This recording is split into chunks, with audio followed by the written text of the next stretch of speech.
About 3 weeks. Yep. Okay, it is recording now, so let's start. Good. All right, I'm gonna That might mute be why everyone. the lost people. They Oh, wanted to Julia, put us myself. on. You're all muted now. I don't know. Boom. Quiet now. All right, so unmuting them.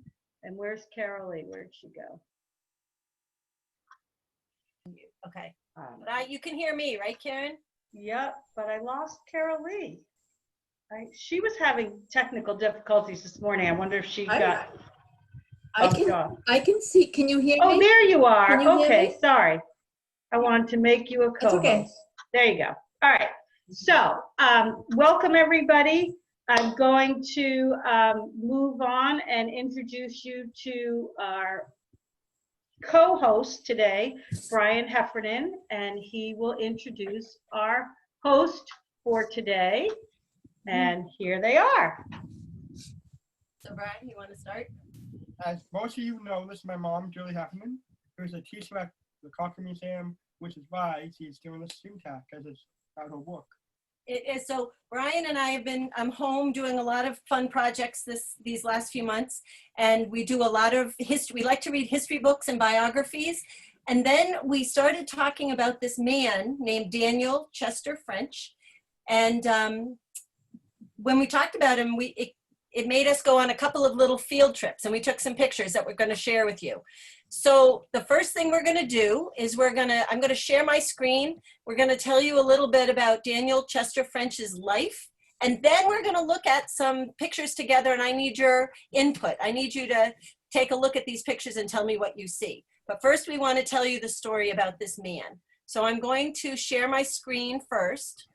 Okay, let's see. Multiple participants can share simultaneously. Let's see, am I doing this right, Karen? Do you see? I think you just go to share screen, you hit that green button. Okay.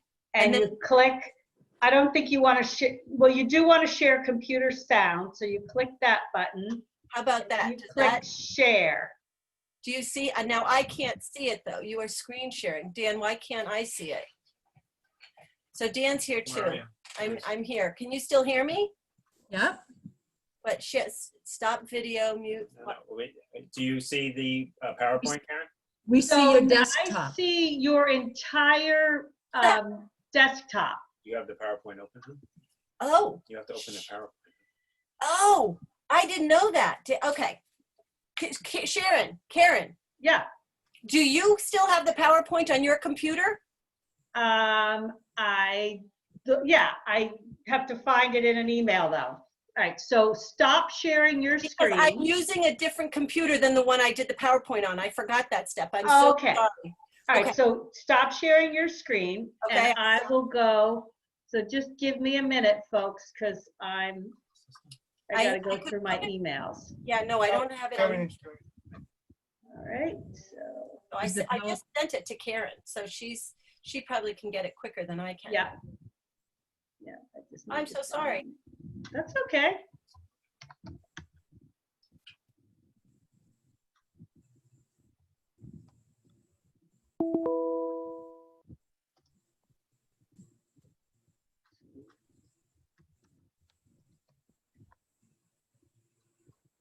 All right. Okay. So let's see. Why is this thing not moving?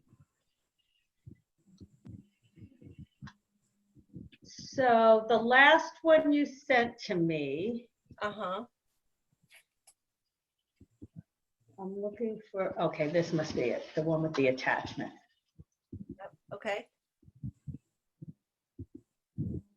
Well, so now you might have to be the one to advance it, yes? Or could I? That's fine. That's fine.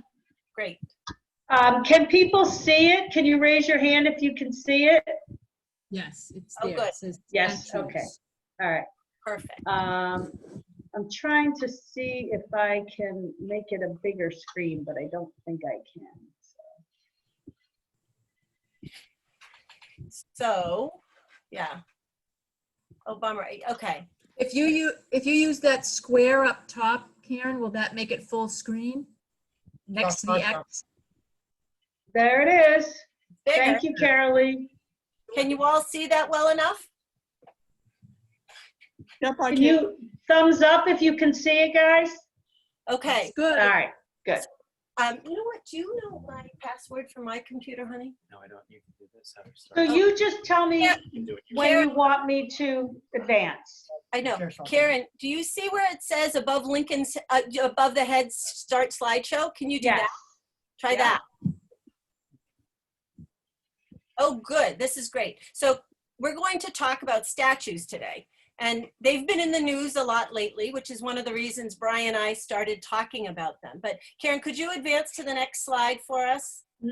This is the statue we're going to start with. So I'd like to hear from you all. You can raise your hand and Karen can call on you, but can anybody tell me anything about this statue? Does anybody recognize this man? Patty? That's Lincoln. You're absolutely right. Does anybody know anything else about this statue? Nolan? What I know about the statue is that it sits in Washington, D.C., and he's an important figure as a president. Yes, yes, absolutely. At the Lincoln Memorial, so in Washington, D.C. Can you raise your hand if you've seen this in person? How many of you have gone to Washington, D.C. and seen this in person? Yeah, millions of people see it every year. It's probably one of the most famous statues in our country. But what I want to tell you today is this statue was made by a man named Daniel Chester French, and he's a New Hampshire boy and a Massachusetts boy. So we're going to tell you the story about Daniel Chester French today. So Karen, could you go to the next slide, please? Sure. So we have a couple of pictures that we're going to use from this book. It's called Monument Maker. And as you see, they picture the Lincoln Memorial statue here. But down at the bottom, you'll see that it's illustrated by Sean Fields. And there are a couple of his pictures that are really wonderful. So Brian and I wanted to include them in our talk. So Karen, could you go to the next slide, please? Okay.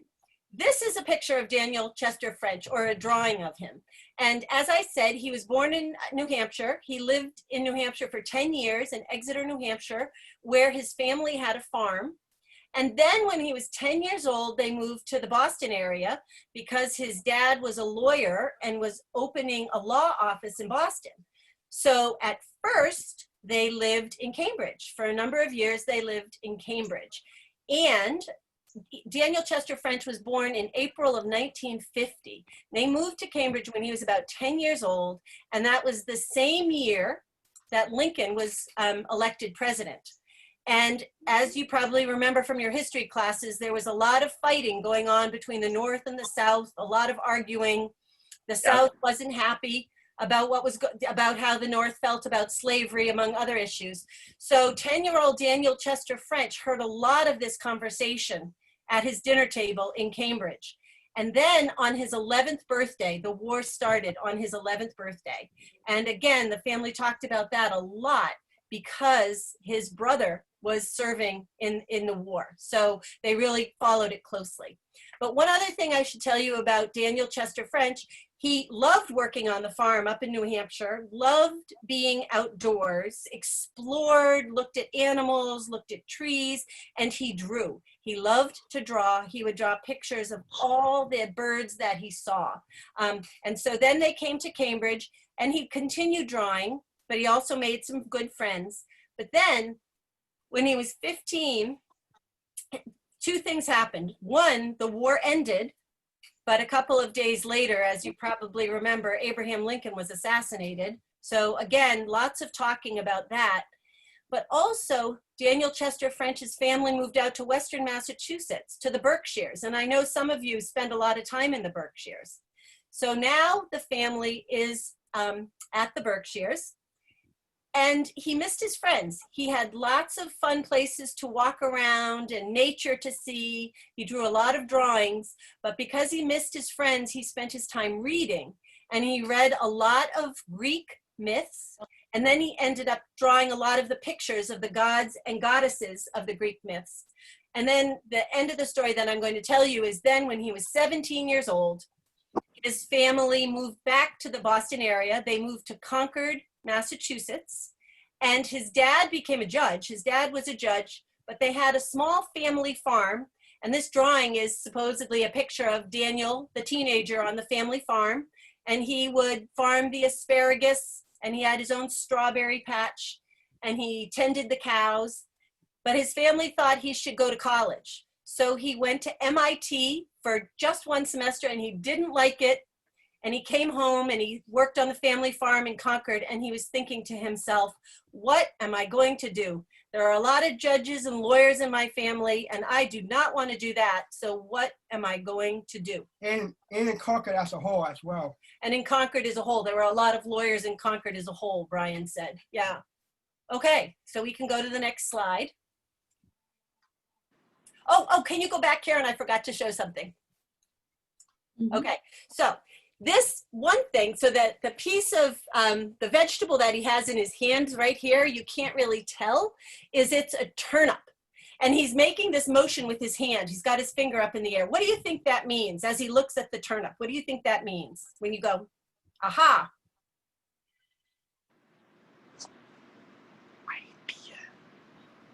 Chris, you have an idea?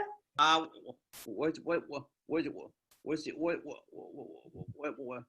he looking for ice to create a statue? Is that what he was thinking about? You're close, you're close. He didn't plan to do that, but he put his finger up and he said, aha, this turnip looks like something.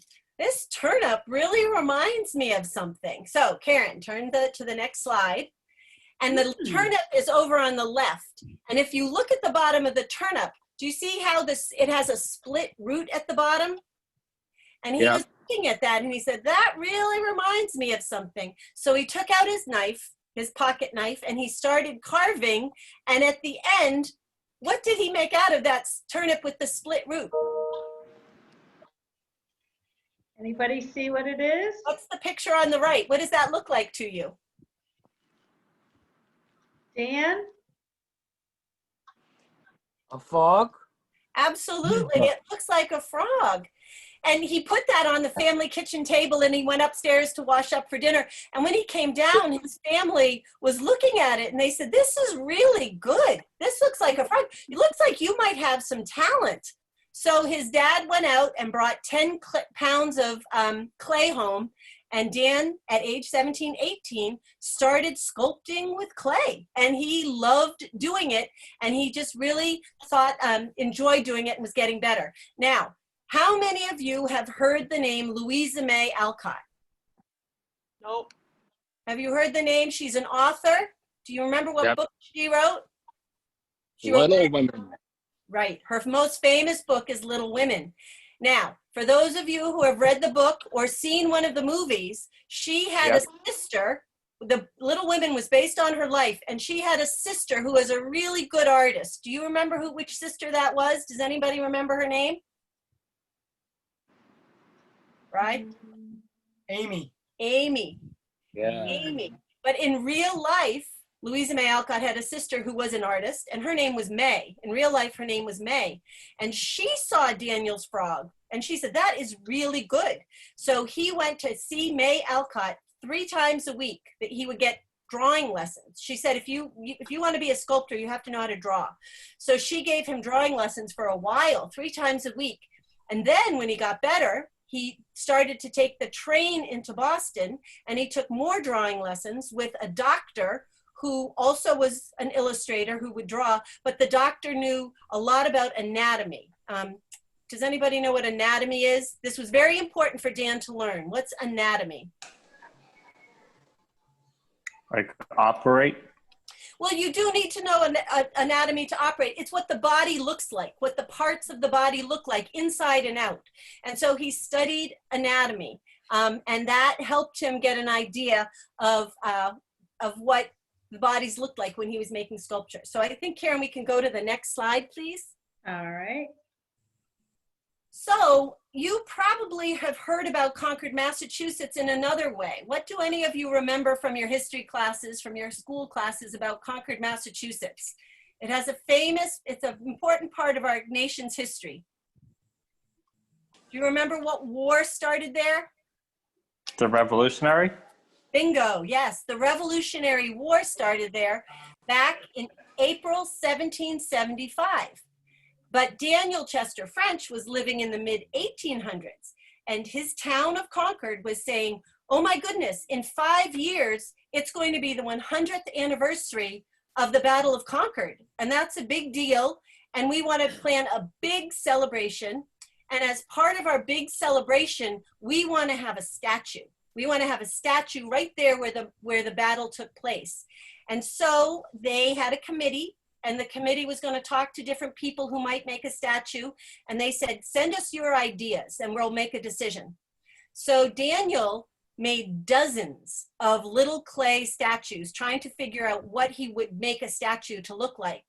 And he, you know, sometimes when you see military statues, they're of important generals, or they might be up on horses and they might have all their military equipment with them.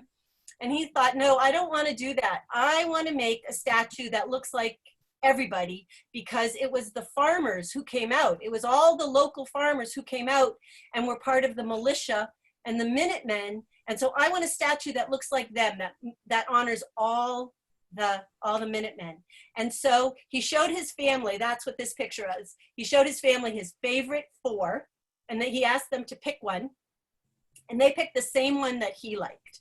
And so he submitted that, he sent that, took that model to the committee, and they said, yes, that's the statue we choose. And he'd never made a statue before. This was his first public statue, but they said, you know, he's a local boy. He was in his early 20s. And they said, let's go with this. We're going to use a local boy to make this statue. And so he won the contest. And this was still, he had about 4 or 5 years to work on this. So he put a lot of effort into it. So we'll go to the next slide and see what it looks like. All right. How many of you have seen this one? I bet some of you have been to this statue. Raise your hand if you've been here. Yeah, I see a couple hands. People have couple been hands? there. That's great. So this is the Minuteman statue, and it's in Concord. And Brian and I went out to take some pictures of it. It's funny. Brian has a Patriots mask on. So we didn't plan that, but it's funny that he's wearing a Patriots mask while we're talking about these early Patriots.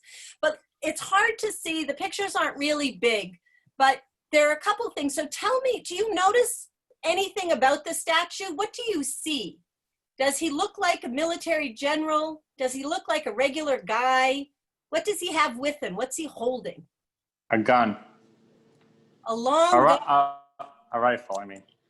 Yeah, that's a good observation. And it's funny because they were fighting the British soldiers, the British regulars who had fancy military equipment.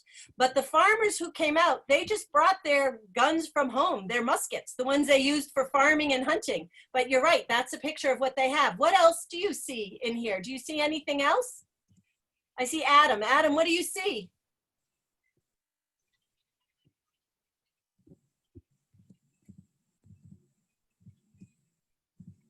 I know this guy used to be in one of the films that I just watched, which is the Minuteman. Has the same thing that I know he was appearing as a type of thing. That man, it was called as a from the films, which is the Minuteman, has the type of the famous statue. Man, he just moved his arms like above his arms like they're up and down. Mm-hmm, mm-hmm. And you're right, the name is Minutemen, and that's because they weren't professional soldiers. They were just doing their jobs, lots of them farmers. But when they heard there was trouble, they could be ready in a minute. But so look at this statue a little bit. He does have a gun in one hand, but what's he walking away from? What's he leaving behind? Do you recognize that piece of equipment? It's a piece of farming equipment. It's a plow. It's his plow for a field. And he's walking away from his plow, and he's walking away from his field, and he's going to fight at this battle. And you can see his back, you see his powder horn with his gunpowder. And you see his coat draped over that. You see his sleeves are rolled up. He's a hard worker. And I will say, on the other side of this statue, there was a very famous author and poet, we're going to talk about him in a second, named Ralph Waldo Emerson. And he lived in Concord. He's probably the most famous person who lived in Concord. And he wrote, for this anniversary, he wrote a special hymn, a special poem that they sung at the celebration. But one of the verses is written on the other side of this statue, and it has the very famous line about the shot heard round the world. You've probably heard that sign. You've heard that sentence before. That came from Ralph Waldo Emerson's poem, and it's engraved on the statue. Okay, so Karen, I think unless there are any questions, does anybody have any questions about this? Chris does. Chris? Dan has a question. Oh.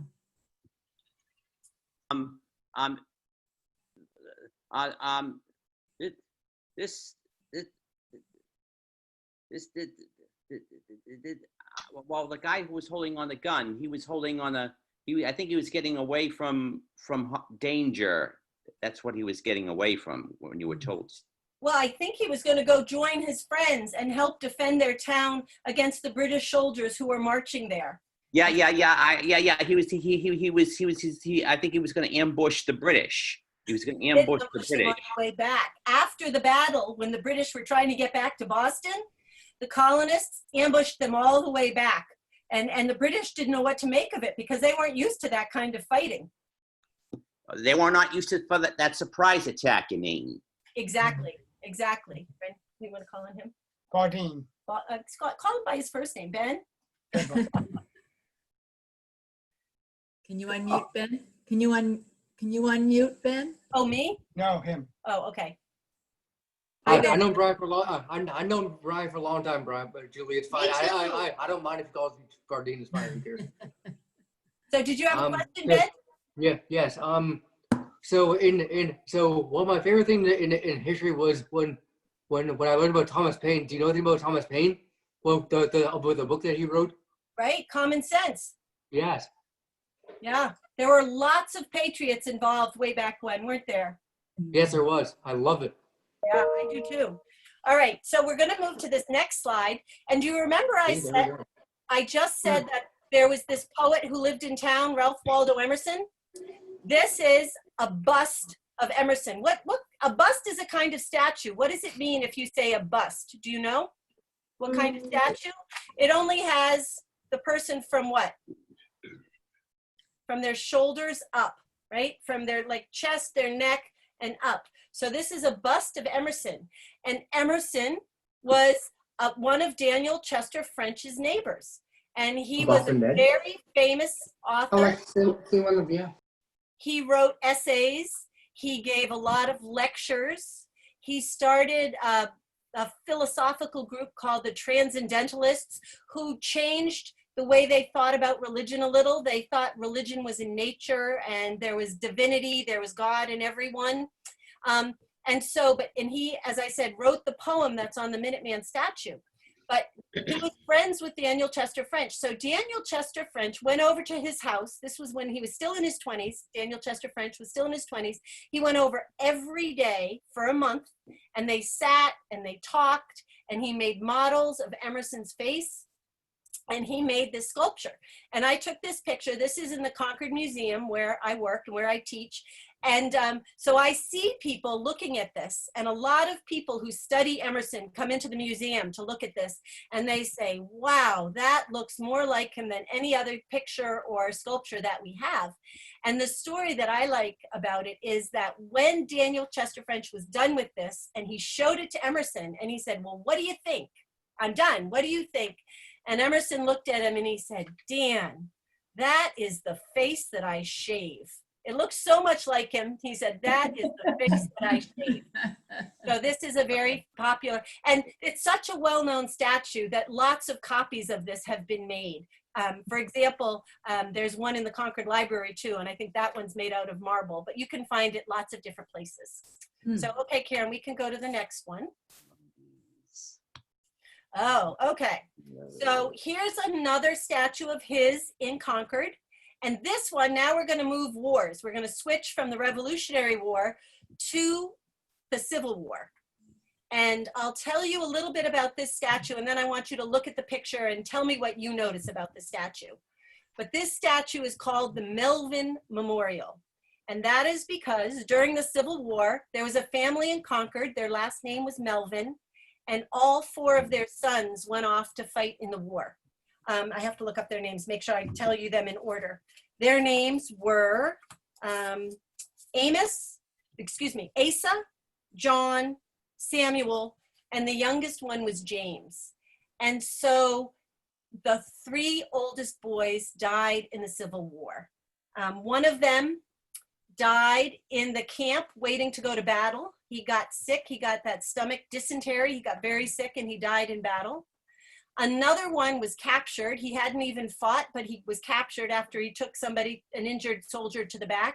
And they had him march all the way from Virginia to Georgia to a really terrible prison camp called Andersonville. And he was starving and he really suffering, and he was there for months. And we know this, he wrote a beautiful diary. He wrote in it every day, but he died. He ended up dying down in Georgia at the prison camp.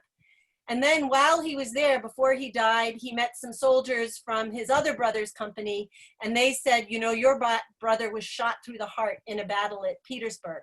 So one brother died before just the camp before they went to fight. One was captured, died as a prisoner of war, and then one died in battle. But the youngest one, James, he was very, very young, just a teenager, and he joined just at the end of the war, so he didn't get hurt, and he came home to Concord, but he missed his older brothers so much, his big brothers, and he didn't have any money or anything back then, but he said, one day, I'm going to earn a lot of money, and I'm going to make a statue to my brothers, to memorialize my brothers. And so he got into business and he became a very successful businessman in Boston. And years later, when he was an older man, he asked his childhood friend, Daniel Chester French, if he would make this monument. And so this is in the Sleepy Hollow Cemetery in Concord. And the other name for, and you can see at the bottom picture, do you see those 3 gray rectangles that look the same at the bottom, at the base of the monument? Those are his 3 brothers, one for Asa, one for John, and one for Samuel. But look at the monument itself. What do you notice about the figure on the monument? Can you make any guesses about what that is? What that's supposed to symbolize? Dan has a guess. You want to unmute Dan? So Julia, does that Melvin Memorial, does that look like a statue? It does look like a statue, and it's a woman. You can tell it's a woman, and she represents victory. Oh, I've been to New York once and I saw the Statue of Liberty. Oh, okay. That's interesting. Okay, that's similar. Yeah. You know, speaking of New York, Daniel Chester French made a copy of this very statue to put in the Metropolitan Museum of Art in New York. But in that one, he has her looking the other way. It's funny. They changed the way she's looking here because of the way the sunlight would shine on it in the cemetery. But let me tell you this. So she's now, it's called Mourning Victory, but see how mourning is spelled? It's with the U. It's the other meaning of mourning. So if you're mourning somebody, what does that mean? This kind of mourning. If you're mourning somebody who has died, what does that mean? Nolan, you want to unmute Nolan? Nolan, you want to unmute? So, got it. What does that in mourning mean, Nolan? It means that it's sadness and grief. Absolutely. Absolutely. Grief is a perfect word for it, right? Right. And let me ask you all another question. So this woman is supposed to represent victory, and she's coming out, she's emerging, she's victory, and she has a very important piece of fabric draped over her head. And if we were seeing this in person, you'd see that there are some stars carved on it up near the top and on the side. Can you guess what this fabric is that she's stepping out from underneath with the stars on it? The fabric of time. If you looked closely, there might even be some stripes on it. Anybody get a guess? What big important piece of fabric has stars and stripes? Ben Bardine? Ben Bardine? Nope. American flag. Absolutely. She's stepping out from the flag.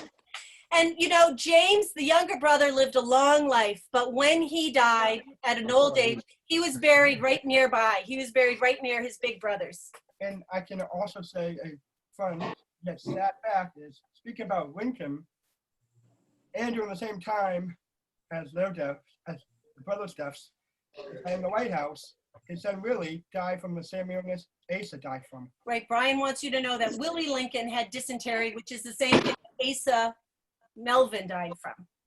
Okay, so here we're going to go to the next statue, and I think some of you are going to recognize it. I think I will. How many of you have seen this statue? Does anybody have you seen this one? I'll give you a hint. It's in Cambridge. I'll give you another hint. It's on a college campus. Brendan Durkin, want to unmute?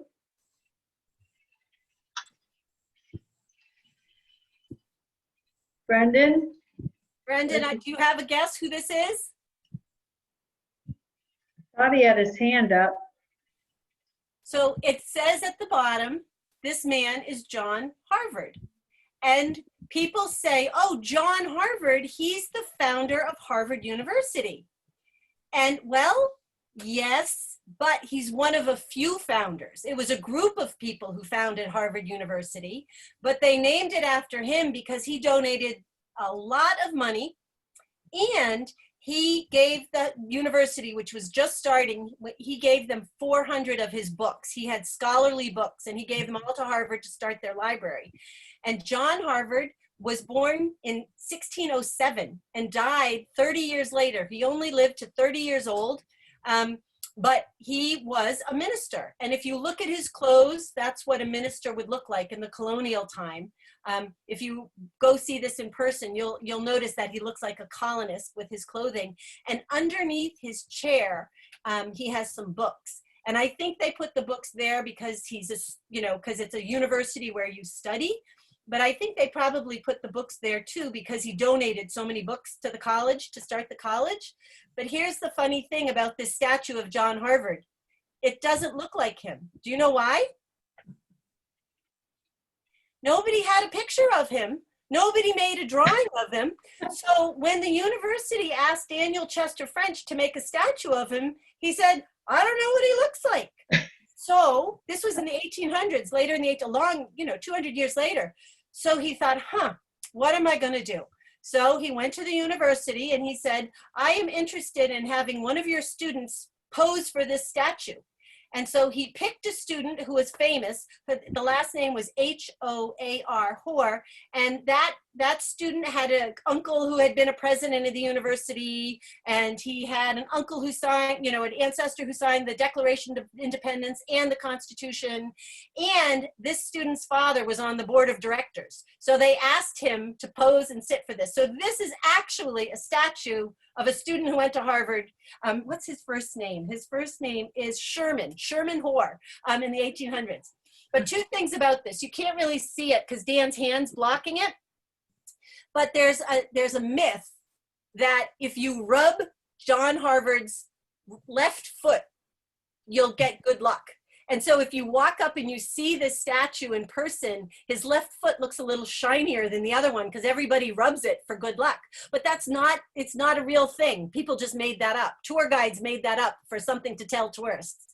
But what is true is that when graduating seniors walk by this statue, they take off, remember those hats you wear at graduation, those mortar boards? They take off their hats when they walk by this on their graduation day. So, but this is right in Harvard Yard, right? And so the next time you're in Cambridge, if you want to walk through Harvard Yard, you can see this statue. Does anybody have any questions about that? Okay, we can go on to the next. Oh, Sanaz, does Sanaz have a question? Oh, okay. Do you want to unmute Sanaz? Or maybe not. I Oh, do. there you are. What's your question? Well,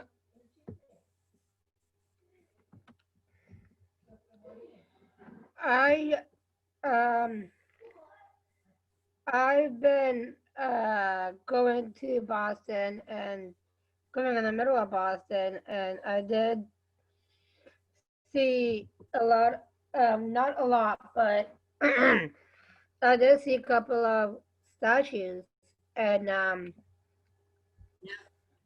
I didn't know. I mean, they weren't that really famous as the ones that we are looking at, but um, I wanted to ask that how many years it has been for the statue was there. Well, this statue, can you hear me, Tanaz? This Yes. statue was made in 1884. So that's what, Year 136 years old? 1800? Did I do that math right? Is that 136 years old? So this is, yeah, this Right, has yeah. been there a long time. And this is funny. When this statue was first put on Harvard's campus, they put it in another spot. And they put it near a big building called Memorial Hall, which used to be the cafeteria. And then when Daniel Chester French was an older man, he said, you know, I'd really like you to move this into the Harvard yard, right into the Harvard yard. And so they did, which was a big project. But the students at the time used to kid around and say they moved the statue away from the cafeteria because the food was so bad and smelled. But it was really because Daniel Chester French asked them to move it. Okay, we can go to the next. Statue, Karen. Thank Okay, you. Well, I'm just going to tell you one quick story. When I was in college, I was at Harvard visiting, and it was a Friday night, and it was the night before the Dartmouth game, and the Dartmouth students threw green paint on John Harvard, and the Harvard staff were all there trying to wash off all the green paint. Huh? Karen, we can't hear you. Oh, so Karen, your voice was soft, but Karen said when she was in college, she visited the Harvard statue because she was there for the Harvard-Dartmouth game. And a lot of Dartmouth students threw green paint on the statue because green is Dartmouth's color, their school color. So they threw green paint on the statue. And Karen was saying that a lot of the Harvard employees quickly came out and washed it off. Harvard's color is red. So they didn't want any green paint on their statue. That's a funny story. Right. That's a funny story. All right, so now we are at another statue. And before I say anything about this, can you look at the picture on the left and see, I don't know if it's kind of in the shade, but what do you notice about this particular statue? Can you notice anything about him? Maybe you can see it in the right picture. What's also in the statue with him?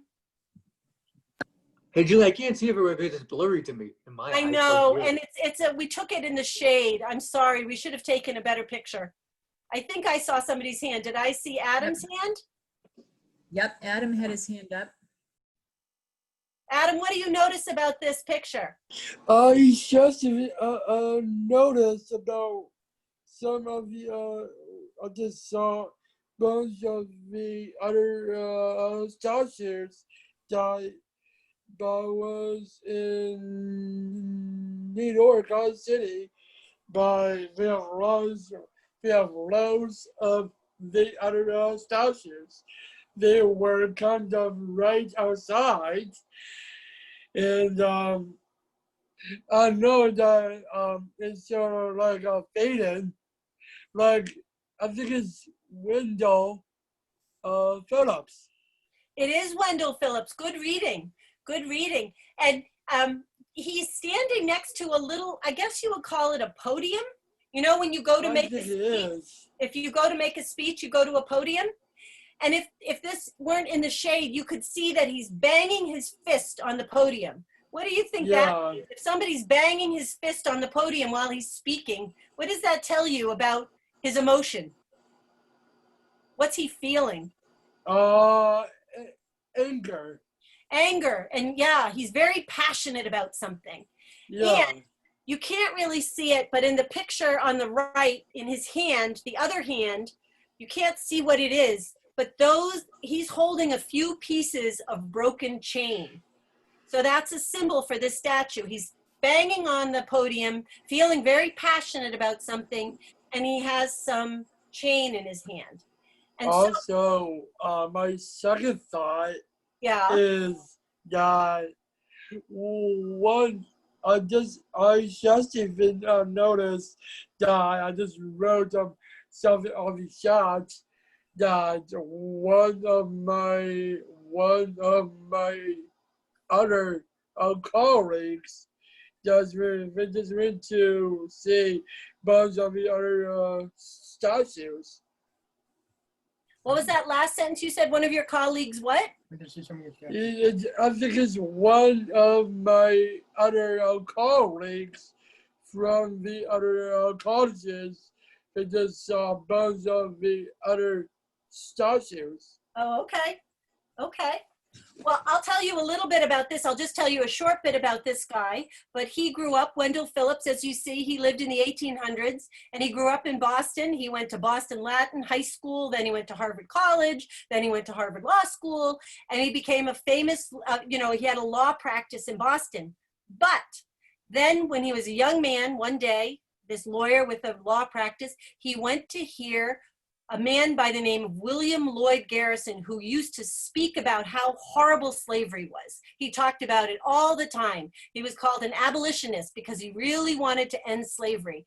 And so Wendell Phillips said right then and there, that's it. I'm done being a lawyer, and for the rest of my life, I dedicate myself to ending slavery, which is what he did. And that's why the chain is in his hand. That symbolizes slavery, and he was working really hard to end slavery in his lifetime.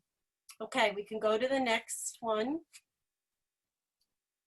This is funny. Brian and I never heard of this person before, George Robert White, but we heard that his statue was in the same part of the Boston Common that Wendell Phillips statue was. So we went to look at it, and this statue is called the Angel of Water. But I will tell you that this man, George Robert White, who also grew up in Boston, when he was a kid, he had to get a job, and he got a job at just a nearby store called the Potter Drug Company, like the drugstore. And just as a kid, a small kid job, and he just vowed that one day he'd work his way up. And sure enough, by the time he was an older man, he was the president and owner of that company. And he changed the name to Potter Drug and Chemical Corporation. But here's the part that's so funny during our pandemic. Do you know what he made his fortune making? What Potter Drug and Chemical Corporation made its fortune making? Antibacterial soap. Which Brian and I, as we sat there in our masks, we thought that was really funny. But he donated, when he died, he donated millions of dollars to the city of Boston. And he said, you can only use this for projects that beautify the city. You can't use it for anything like paving roads or fixing the drainage system or anything like that.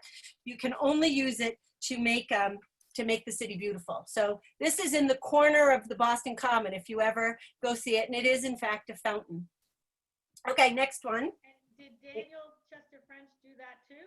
Yes. Can you turn yourself up, Karen? We can't hear you. Oh, The volume is. I have to get closer. Did he do that one too? Yep. All of these statues are by Daniel Chester French. Okay. And in his life, I should have told you that before. In his life, he became the most famous sculptor in the country, and he made over 100 statues, and they're in 18 different states, and they're in Washington, D.C. And he also he made a big statue of George Washington that's in Paris, France, and he made a tablet over in Strasbourg, France, like to memorialize a war over there. But yeah, 100, he just became the most famous sculptor. Just starting with that turnip in Concord. Isn't that so funny? So, and Brian and I, there are so many in Boston, but Brian and Dan and I only visited the outside ones that we could see easily. We didn't go to any of the ones inside buildings. But this one, I'll tell you real quickly, this is John Boyle O'Reilly. And again, Brian and I didn't know who he was, so we had to look him up. And this is right along the side of the road. Just like Wendell Phillips faces out to the road near the Common, we've passed it thousands of times. And we've passed this one hundreds of times, right near Fenway, right near the Museum of Fine Arts. And the story about John Boyle O'Reilly, he's up in the upper corner. You see it's a bust. It's just his shoulders and his head. But he was born in Ireland. And when he was growing up, he spent some time in England, but he came back to Ireland and he got involved with the Irish Army. And England did not like that. He got in trouble with some of his Irish army friends. So they sentenced him to death. That was the first thing. His first punishment was they were going to sentence him to death. And then they said, wait a minute, we won't do that. Instead, we're going to send him to Australia for 20 years. He's just got to go to Australia and do hard labor for 20 years. So they sent him to Australia, but as soon as he got there, 2 years later, he escaped and he came to America. And he came specifically to Boston, where he became this very famous Irish-American Boston citizen, and he became the editor of The Pilot, which was a very well-known newspaper back then. And he was the person who knew more about and talked about Irish culture and Irish heritage. He was just a very famous Irishman. I see somebody, Ben, were you waving your hand? Ben Bardine? Somebody was waving their hand. Yes, that was me, yes. Do you have a comment? Yes, well, is this around the time as I've been listening, is this the same time around the same time as the Boston Tea Party? No, this is after. That's a good question. That was in the 1760s, 1770s, early 1770s. And John Boyle, lived from 1844 to 1890. So this was like 75 years, 100 years later. Was I on the right track at all? Well, he was later, but he was so grateful to come to the United States because he thought that he could stand, he was an immigrant and he knew he could make a life here as an immigrant. So he's grateful for that. Okay. Now, if you look at the bottom corner, there's another statue on the back. It's funny, there's a statue on each side of this. And the bottom, there's a woman in the middle, and her name is Erin, E-R-I-N, which is another name for Ireland. She represents the country of Ireland. And her two sons, they say her two sons are on either side of her. The one who's on the left is her son, the patriot, the warrior, the patriot. And the son who's on her right is the son, the poet, because they say Ireland is this blend of patriots and poets. But the reason we took so many pictures is if you look at this, the person who carved the marble just put in so many beautiful symbols of Ireland. You can see just the cross, you can see the harps above his head. Those are harps. That's a famous Irish symbol. You can see the Celtic or the Irish cross. So I just thought this was so pretty. Brian and Dan and I spent a long time. Dan's very Irish and our kids are very Irish. So we spent a lot of time talking about this because we've heard so many stories about Dan's ancestors coming over from Ireland. And this statue meant a lot to us. All right, so we can go to, we just have a couple more. So we're back to Emerson. When Daniel Chester French was a young man, he made that bust of him. But many years later, and this was after Emerson had died, the Concord Library asked him if he would make a statue of Emerson to sit in the library. So this is in the main room of the Concord Library when you first walk in. And it's funny because it looks a little bit like Lincoln sitting down at the Lincoln Memorial. It looks a little bit like John Harvard sitting down in Harvard Yard. But what's different, if you look at the picture on the left, on Emerson's down on the ground, instead of the books that you have at John Harvard's feet, you have a pine branch, because his first essay that made him so famous was called Nature. And also the pine branch was the pine tree was his favorite tree. And on the back, this was hard for Daniel French to make because Emerson was dead, so he couldn't go meet with him in person to have him pose for this. So the family let him borrow one of Emerson's big robes. That's what's draped over the back of the chair. So that made him feel close to him when he was making this. But he was also very, because Emerson was his friend, he was really nervous about getting it right. He wanted to get it right because it had been his good friend. And Emerson was known as the patron saint of the Concord Library and the wise man of Concord. And this, by the way, when they dedicated this, Daniel Chester French came to the dedication. He didn't always go to his dedications, but he came to this one because at the library, because it meant so much to him.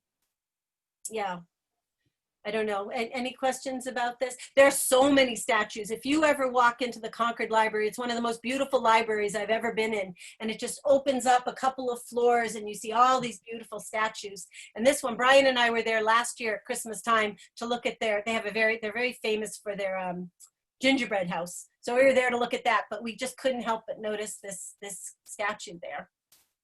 All right, and now we're back to our first statue. Here we go. Here's the Lincoln Memorial. This is funny. This is our family there. A lot of you know, well, you know Brian and me, and I think a lot of you know Maggie, and a lot of you know Evie. And we were down in Washington 5 years ago to look at a lot of statues. And look at Brian. You can look at Brian, and you can look at me too. You can look at my skin. What can you tell about the day that we were down there? We're all sweaty. What do you think about the day? It was the hottest day I've ever been in DC, but we'd driven all the way down there and we wanted to make the most of it. So we were just trekking around to all our statues and we were so sweaty. But this statue, the Lincoln Memorial, Daniel Chester French had spent his life making statues. And when he was 65 years old, when he was thinking about retirement, he was 65 years old, one of his friends, Henry Bacon, called him or got in touch with him and said, listen, I've just been asked to design a building to honor Abraham Lincoln in Washington, D.C. I've just been asked to be the architect to design what they want to call the Lincoln Memorial, but I would like a statue of Lincoln to go in it. So would you do this? So this, when he was 65, and it took him into his 70s, this was a big project, he made the Lincoln statue. And as you see, he's sitting down. And one thing, you'll see this in the next picture, but just like he always had done, when he got the idea, he made lots of small models out of clay, trying different poses. And then when he found one he liked, he made a 3-foot model and he played with it a little bit more. And then he made it a 7-foot model. So bigger than, the tallest person, a little bit bigger. And then, I didn't tell you this part before, he would send his models to the Bronx. There was a family there called the Piccarillis. And Mr. and Mrs. Piccarilli had come from Italy and they had 6 sons, the Piccarilli brothers. And their job was carving marble. And they would take Daniel French's design and then they would carve the marble to make the statues. They worked with him all his life. And so this particular statue, it ended up being bigger than French originally planned. He thought at first a 10-foot statue, but this statue is 19 feet tall and 19 feet wide. So it's about twice as big as he originally planned. It took 175 tons of marble from Georgia. And the thing is, it's so big that the Piccarilli brothers made it in 28 pieces, and they had to ship the pieces up separately, and then they had to put them together when they got to the monument. And for those of you who've been there, there was a painter who painted some murals here, and there was an engraver who engraved the Gettysburg Address on one wall and the second inauguration speech on another wall. But this was Lincoln. And we're going to, if you go the next slide, Karen, we'll just take a close-up look at a couple things. So this is from the book, but you see the different sizes. And it's funny, you just see the top of Daniel Chester French's head over on the left. But on the right, the author, the illustrator of this book, decided to put the Piccarilli brothers. Let me see if I can find their names. Attilio, Ferraccio, Furio, Getulio, Marcinilio, and Orazio. So those are the brothers. They worked together all their life. Their carving, it was a whole block in the Bronx, right near Yankee Stadium, I think. And if you go to the last slide, Karen. One of the things, and this, see what we can look at this, but if you look up close, so whatever time that Daniel Chester French would make a statue, he would do so much research ahead of time. He would read all about the person. He would look at pictures if there were pictures available. He would talk to people who knew the person. He would meet with the person if the person was still alive. And so, when he was asked to make this statue of Lincoln, and he made a lot of statues in Lincoln in his life, including a huge statue of Lincoln in Lincoln, Nebraska. But when he was planning for this one, he talked to Robert Todd Lincoln, Lincoln's living son, and he remembered all his childhood memories of Lincoln, because you remember he was about 10 to 15 when the Civil War was going on. And he very purposely designed Lincoln's hands in these 2 different poses. So if you look at these 2 different poses, what do you think? The one hand is all clenched up and the other hand is kind of loose. Do those make you think of anything? If you see somebody with a clenched hand or if you see somebody with a loose hand, Does that make you think of anything? Why would Daniel French design him with these two very different hand poses? Any suggestions? I see that we're just about, oh, do you have your hand up, Christopher? Unmute yourself, Christopher. You need to unmute yourself. There you Okay. go. You're unmuted. Oh, you're, He seems like a quiet person. That's why he ends up kind of moving. Maybe he's kind of a quiet person.